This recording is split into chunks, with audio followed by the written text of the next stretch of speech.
నమస్తే, నేను Priya. Welcome to Jabardasth TV Khammam TV. ప్రముఖ విద్యావేత్త, కవి, రచయిత మువ్వ లక్ష్మీ శ్రీనివాసరావు దంపతుల వివాహ 40వ వార్షికోత్సవ వేడుక ఖమ్మంలో కన్నుల పండుగల నిర్వహించారు. జాషువా సాహిత్య వేదిక, వికాస వేదిక, తెలంగాణ సాహితీ అక్షరాల తోవ, అభ్యుదయ రచయితల సంఘం, ఉరిమల్ల ఫౌండేషన్, హెచ్ఆర్సీ ఫౌండేషన్, ధ్రువ కోకిల బహుజన సాహిత్య వేదిక ఆధ్వర్యంలో నిర్వహించిన ఈ వేడుకకు ప్రముఖ విద్యావేత్త బ్రహ్మం సమన్వయకర్తగా వ్యవహరించారు. ఈ సందర్భంగా మువ్వ దంపతులను అతిథులు ఘనంగా సత్కరించారు. కార్యక్రమంలో కట్టా శ్రీనివాస్, కన్నేగంటి వెంకటయ్య, లెనిన్ శ్రీనివాస్, పైడిపల్లి వెంకటేశ్వర్లు, వెంకటరమణ, తోట సుభాష్ని, ఆంజనేయులు, దేవయ్య తదితరులు పాల్గొన్నారు.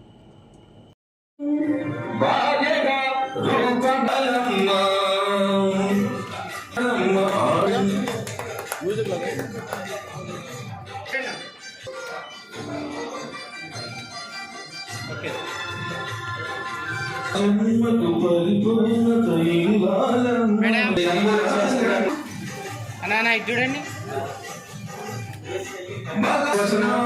వచ్చి సన్మానించవలసిందిగా కోరుతున్నాం. అక్షరాత్వావ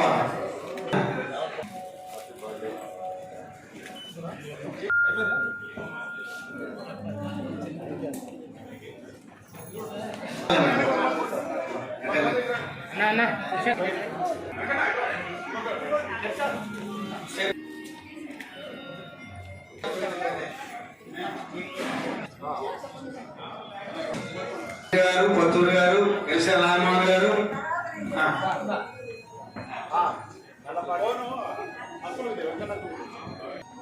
షఫియానా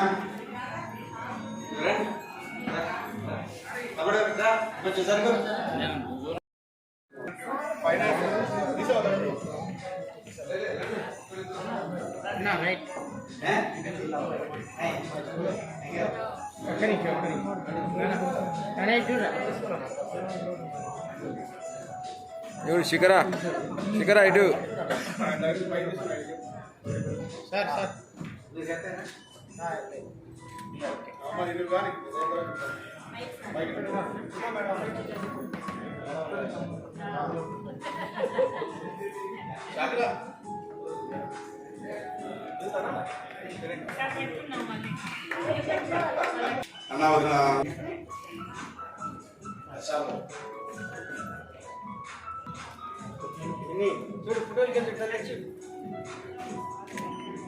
one more.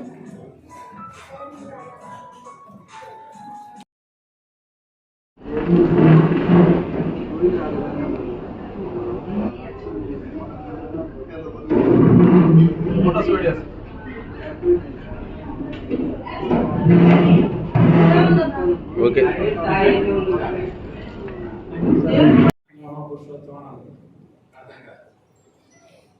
ఏమైనా లోపల రా అంటాడు. నా గొంతు చిన్నది, ఎవడు వినపడదు. అమ్మాడు నాకే కనిపిస్తా వెంటనే ఏంటి లక్ష్మి అంటే అది అరవడం. అరిచేవాడిని లేచి ఇట్లా తలుపు తీస్తే సరిపోదు కదా, తీయం. లక్ష్మిని అరిస్తే వస్తున్నా అని చెప్పేసి రావడం, చుట్టం, ఉన్నారు కూర్చోండి అంటే వెళ్ళిపోవడం, మళ్ళీ రావడం. ఇట్లా రోజుకు ఒకసారి 2 సార్లు అయితే పర్లేదు. నా ఇంట్లో రోజుకి 15 సార్లు పోయి సార్లు టీ పెట్టాలి. ఒక్కసారి టీ పెట్టి పెద్ద బకెట్ నిండా పెట్టి పంపి ఇవ్వడం అంటే పెద్ద ఈజీ, ఎవరైనా చేయొచ్చు. పెద్ద 15 టీలు పోయడానికి సామాన్ పోవచ్చు. వచ్చినోడుకల్లా టీ అంటే వచ్చినోడుకల్లా టీ పోయాను, కప్పుకోవడా మడాడ పెట్టాను.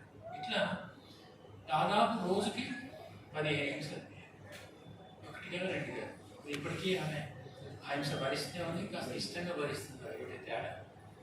ఏదేమైనప్పటికీ నేను ఇవాళ ఉన్నాను, నిలబడి ఉన్నాను, మీ ముందు గౌరవంగా ఉన్నాను అంటే కారణం. ఎందుకంటే చాలామంది ఒకసారి మా ఇంటికి వచ్చిపోయిన వాళ్ళు మరి ఇంకోసారి రావాలనుకుంటాడు. నామోహం చుట్టాడు కదా, కష్టంగా కూర్చోవచ్చు, మాట్లాడవచ్చు. ఇట్లా నా సంసారం జరిగిపోతున్నప్పుడు చూసేవాడేమో నిజానికి తర్వాత చాలా డామినేట్ అయిపోయింది. ఎంత డామినేట్ అయిందంటే నాకు మనోడు వచ్చి మాట్లాడారు. సో నేను కూడా యాక్సెప్ట్ చేసి ఓడిపోయిన మమ్మల్ని యాక్సెప్ట్ చేశాను. నేను అంత పోరాడి స్టేజ్ మేనేజ్ చేసుకున్నాను కదా పెళ్ళి, అంత హడావుడి చేసి ఆవేశపడి నా బిడ్డ పెళ్ళికి వచ్చేవరకు ఏమైంది, చేతులు ఎత్తేసాం. మనకేం తెలియదు, మొత్తం నడిపించేసేది. అయ్యగారు పెళ్లి చేసేది, పెళ్ళి ఎంత అయింది. సరే, ఈ పెళ్లి వ్యవహారం ఎట్లన్నా నా జీవితంలో ఎప్పటి వరకు నేను కొనుక్కున్నది 2 వస్తువులు. మలుపులు కూడా కొనలేదన్నమాట, అది వేరే విషయం.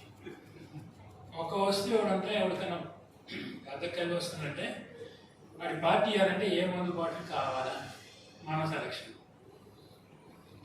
రెండోది నా పుస్తకాలు, ఏ పుస్తకం కొనుక్కుంటే బాగుంటుంది, ఏది బాగుంటుంది, ఏది లేదు. ఈ 2 తప్ప మిగతా సెలక్షన్ ఏం లేదు. ఈ చొక్కా, ప్యాంట్, చెప్పులు, నాకు కావాల్సిన సమస్తము ఆమె తెచ్చిపెట్టేది. నాకు తెలియదు అసలు నిజంగా ఇంట్లో ఎన్ని ప్యాంట్లు అనేది తెలియదు, ఎన్ని షర్ట్లు ఉన్నాయి కూడా తెలియదు. స్నానం చేసి వచ్చే టైంకి ఒక ప్యాంట్ షర్ట్ తీసి అక్కడ పడేసి, ఒక డ్రాయర్ తీసి అక్కడ పడేసి పెట్టుకోవాలి. అది ఎందుకంటే అదృష్టవంతుడు అనమాట. ఇక్కడ ఉన్న మగవాడు చాలా మంది, సగం మంది అసూయ పడుతూ ఉంటారు.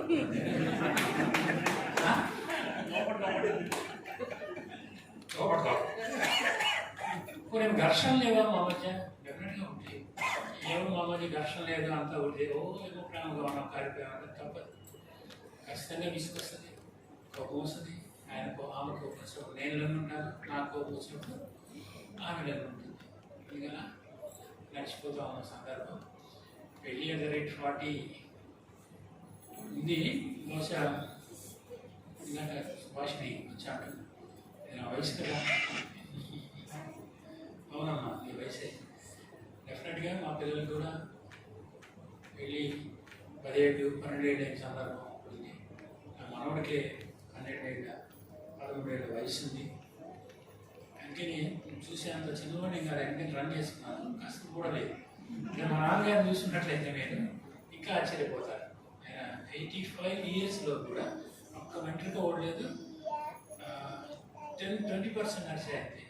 ఇంకా ఏమి ఆయన ఇచ్చిన శరీరం, ఈమె పెంచి పోషించిన శరీరం, మా గురువు గారు ఇచ్చినటువంటి జ్ఞానం, దీని మూలంగా మీ ముందు ఇవాళ మీ ప్రేమకు పాత్రనే మీ ముందు నిలబడినానని చెప్పి మనస్ఫూర్తిగా తెలియజేసుకుంటూ మీ దగ్గర నుంచి సెలవు తీసుకున్నాం. ఇంకా చాలా ఉన్నాయి ఈ రహస్యాలు మాట్లాడుకోవచ్చు.